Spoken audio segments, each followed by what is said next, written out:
Hey guys, I'm Dov, and today I'm back with more Total War Warhammer 2 multiplayer action. We're here today with the Empire, of course, the Emperor's Pistoliers, and of course the Emperor himself, facing off against the Dark Elves, so let's get straight to it. We've got a front line of state troops here, we've got some swordsmen in there with some spearmen, Jade Wizard, we've got a cannon in the back, 4 units of Empire Knights, Witch Hunter, Karl Franz, and aforementioned Pistoliers. For my opponent, it's got a couple of unit of Shades here, some Bolt Throwers and Dread Spears sort of scattered around here.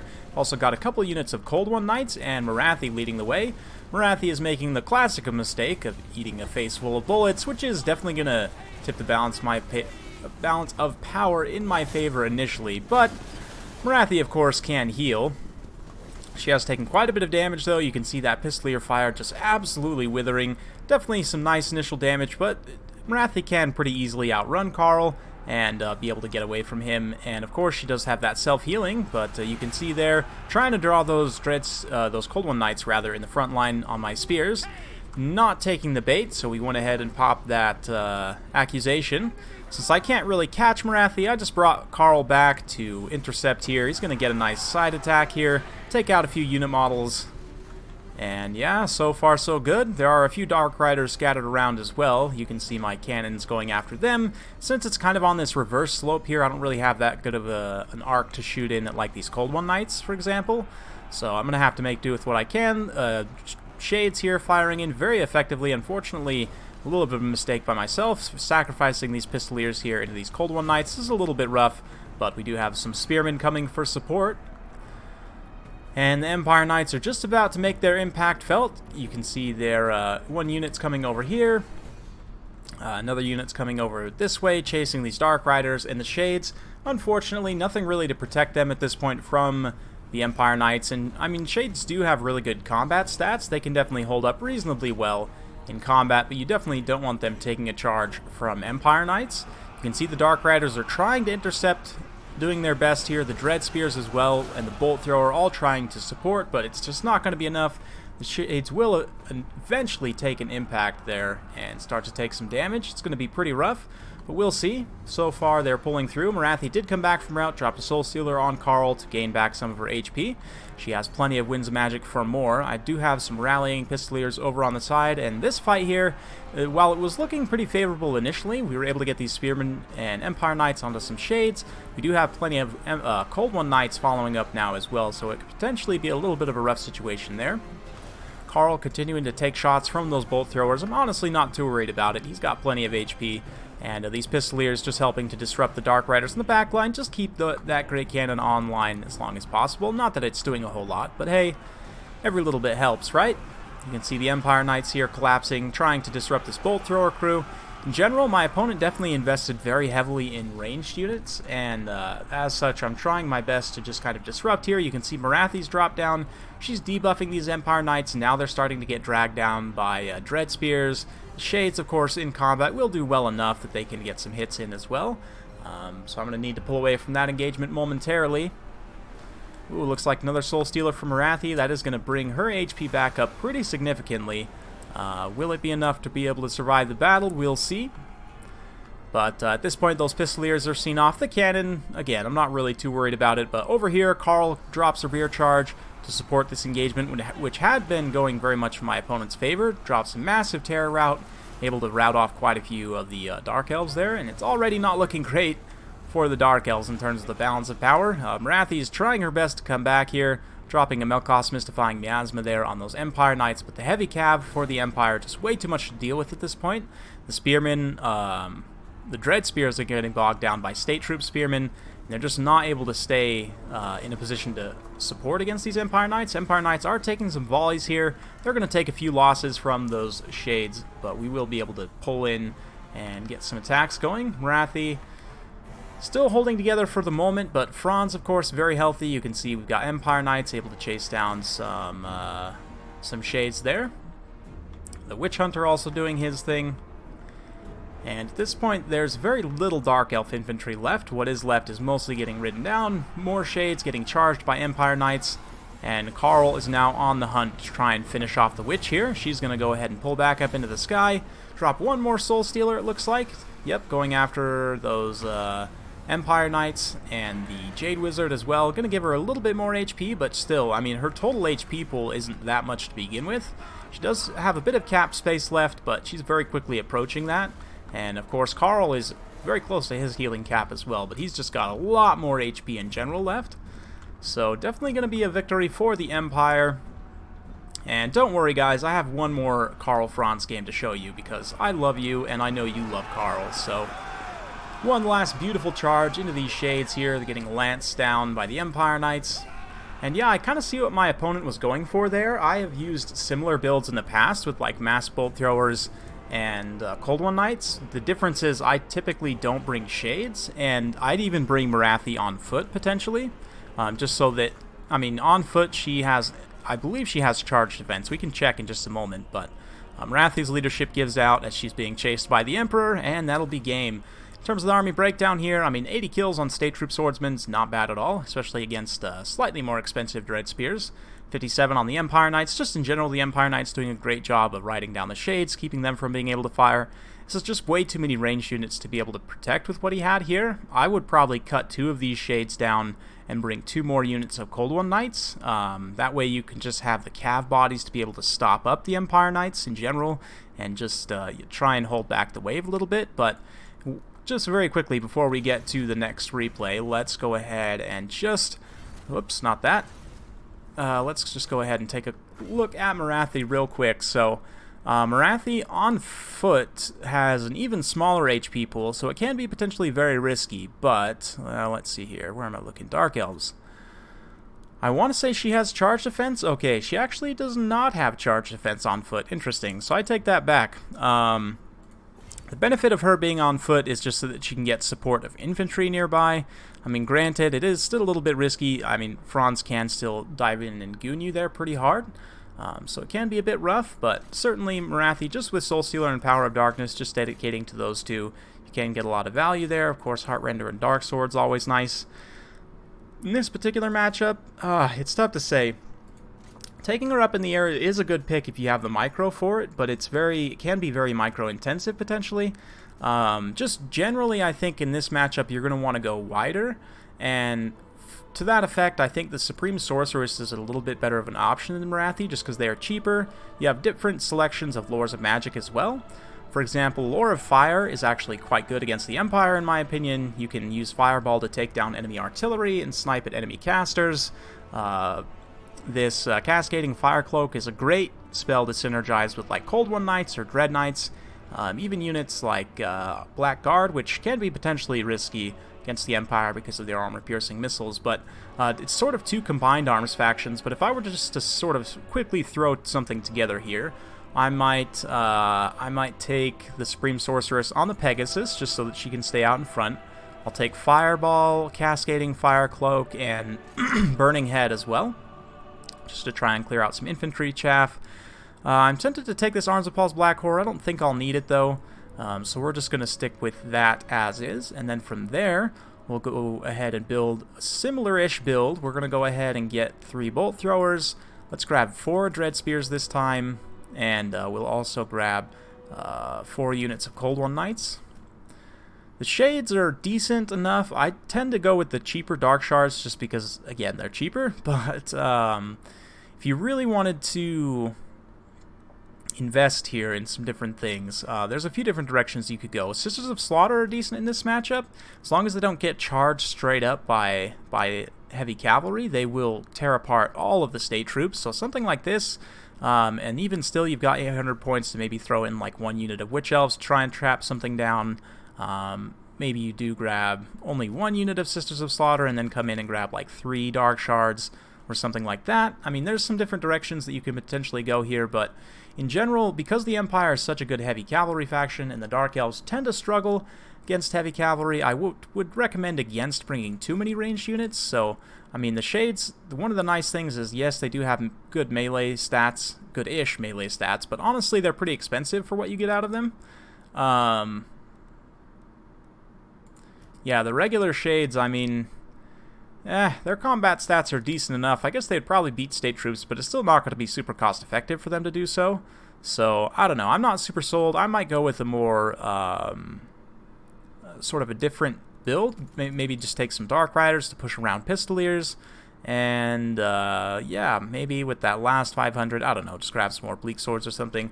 It's sort of just going off the fly here, but generally the idea here would be use the Reaper Bolt Throwers to shoot first and foremost at enemy heavy cavalry. You really don't want to worry about Franz until the late game. You want to pick off all the cav first, and then, you know, use your units in the late game to go after Franz. It definitely can be tough, but let me know what you guys think in the comments down below. Let's go ahead and go to the next replay, because I did promise another one here. And this time we're going up against the Greenskins. Very interesting Greenskins build as well. The Goblin Big Boss, or sorry, the Goblin Great Shaman, which I personally am a big fan of. I've been known to use him from time to time. We've got 2 big bosses as well, a Ragnarok Queen, 2 Orc Airboys, 2 units of Black Orcs, including the Crimson Killers there, a single Troll. So a very, very interesting build. But you can see from the deployment here that we've got the 2 units of Black Orcs and the Goblin Shaman hidden in the woods here, who I am not going to spot. The rest of his army is deployed way over here.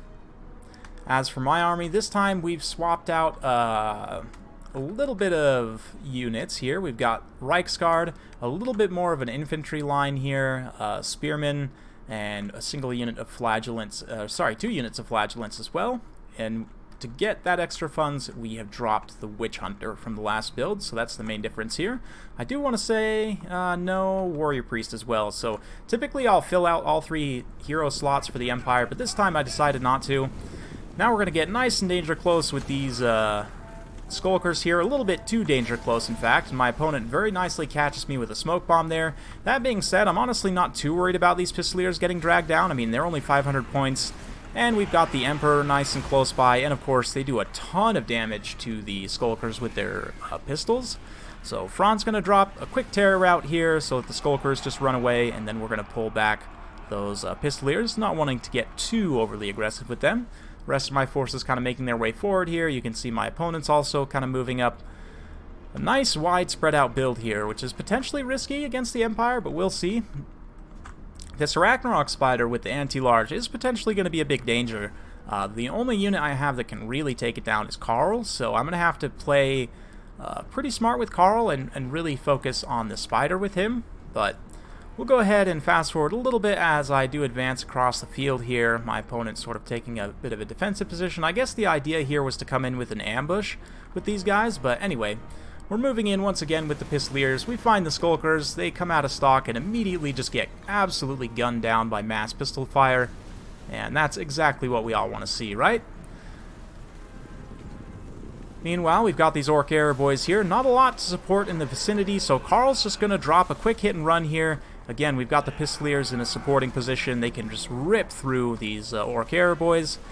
And yeah, we can get out of there before the Ragnarok really has time to respond, and even the Ragnarok Spider with 150 armor, because the Pistoliers have decent enough AP values, they can still do quite a bit of damage with that high volume of fire. But we'll see. The Reiksguard have just about made their way over to the side here. Over on this side, we're pulling away from these Skulkers and Trolls, not wanting to get tangled up with them without getting a good charge. But, yeah, so far it's just been sort of an extended skirmish hit-and-run phase, but finally we're going to get a little bit of melee engagement underway. Got some Flagellants here against some Orc Boys, the Swordsmen charging in as well. Going to get a nice wrap on these Orc Boys here. And yeah, these nasty Skulkers just about get a smoke bomb on those Zintler's Reiksguard, but I am able to pull away just in time there. And over here, we go ahead and countercharge on those Trolls. Their leadership's not really going to hold up too well to a unit of Empire Knights charging them in the face. Not to mention we've got State Troop Spearmen following up for some support. And yeah, things are looking good so far. The Wah timing spike is active, so they are doing quite a bit of damage, like these Flagellants and Swordsmen, for example, but we're holding up okay. The Goblin Big Boss gets absolutely terrified away by Franz here. Thankfully, he is very fast, and he can stay out in front of Franz pretty efficiently, so it's not really super worth it for me to chase him necessarily. I'm going to peel Franz off to try and go after the Spider here, which is just getting blanketed by Pistolier fire. Looks like we've got some Spider Riders coming out of the woods as well. Would have been a little bit nice to have them earlier on to help screen out those Pistoliers from the Skulkers, but that does leave these Orc Airboys exposed in the backline, and you can see the Zindler's Reichsguard with their gold trim beautifully charging in here, just absolutely wrecking these Orc boys, along with the other unit of Reichsguard here. And Karl, with his buffs popping off, is going to jump down and duel the Spider a little bit here. Some more Spider Riders in the area. They had been pushing those Pistoliers around, but now deciding to come support the Big Mama. And Karl is actually, he's doing okay, but believe it or not, he's taking quite a bit of damage here, and a very nice itchy nuisance here from the Goblin Big Boss. He is going to be able to debuff Franz's stats a little bit. It will counteract that Reichland Runefang effect pretty well, and you can see Franz is not actually getting the better of that engagement. The Goblin Big Boss, Great Shaman, is also, let's compare his combat stats, 24 and 31. He might beat that Jade Wizard melee, it's tough to say, but thankfully we don't really need to guess, because here come the Reichsguard to save the day. They're going to see off that Goblin Great Shaman. A nice Gork will fix it though, not quite in time to save that charge, but anything that comes into this range now, like these Empire Knights, are also going to get that charge debuff effect, so not the best charge in the world here. We're going to go ahead and pull away. Meanwhile, Franz is finally starting to take some good chunks out of that Arachnarok Spider, but still not the best engagement in the world. These two units of Black Orcs are really what's holding this together. Pretty much everything else has been cleaned up at this point. We do still have this Big Boss fighting a few tattered Flagellants, but just generally, it's mostly the Empire Cav trying to clean up the Goblin leadership, while Karl takes care of the big nasty Spider. Karl has taken quite a bit of damage though, and is actually pretty close to routing at this point, so I'm going to need to screen him out of with the Reichsguard. You can see that does pull the balance of power back pretty significantly. If I were to lose Franz here, then I would definitely have some big problems, especially with finishing off this Spider. But another really well-placed Itchy Nuisance here, just hitting all of my units in this pocket. I'm going to have to pull away everything to just not really, take an engagement there. You can see here, this Big Boss is pretty much finished off. This other Big Boss is getting quite low as well. Sorry. And the Great Shaman barely squeaks away from those Reichsguard there, having to sacrifice some of his own troops. But yeah, we're getting another regrowth on Franz just to make sure he stays nice and healthy, and that will help to tick the balance of power back in my favor once more. Pistoliers have just about used up all their ammunition. Those Black Orcs have taken quite a bit of damage, including the Crimson Killers, but this is really what he needs to do is just unify everything together, have this Arachnarok Spider sit on top of these Black Orcs. It'll be a lot tougher to take down, but you can see here the Great Shaman gets caught one more time by Franz, takes a few splash attacks from him, and that's pretty much going to be game. At that point, that's going to put a severe dent in the balance of power and greatly affect the leadership of these Black Orcs here, taking another beautiful charge from those Reichsguard, full lance. Oh man, such a beautiful unit, especially the Zindler's Reichsguard doing their work here. Karl jumps down one more time to try and finish off the Spider so that we can all go home, but not giving up easily, certainly, and the Crimson Killers are going to come try and support as well. That will open them up to some free attacks from those Spearmen, and we're going to get a nice charge from these Empire Knights also, so we'll just kind of soak in these last few moments as the Orcs give up the fight. Well played to my opponents. Hope you guys enjoyed watching that Karl Franz double cast. That second one, although initially in the first phase of the battle I had done very well, I was a little bit scared there that that Arachnarok Spider was actually going to be able to finish me off. I think, I kind of see what my opponent was going for there with that deployment, but I honestly think it would have been better to just have the Black Orcs and the Great Shaman deployed with the rest of his army. Likewise, getting the Trolls exposed out on the flank by themselves was a little bit rough as well. I think it just honestly should have stayed a little bit tighter, and this build probably would have worked out pretty well. Obviously, saving the smoke bombs for the heavy cavalry rather than the Pistoliers also would be pretty advantageous, but it's definitely an interesting matchup, pretty back and forth. Definitely can go either way, but in terms of my army here, these Reichsguard started with 2 XP chevrons, gained a third, 59 kills, 91 for the Zindler's Reichsguard, 84 for these Empire Knights, and 71 here, plus an XP chevron. Excellent work. 80 kills on the Flagellants as well, not bad at all. Definitely Empire Heavy Cavalry putting in overtime on this one, so hopefully you guys enjoyed. If you do like this sort of content, be sure to like, subscribe, hit that bell notification button, so every time I upload a new video, you'll be notified. Thanks again for watching, and we'll see you next time.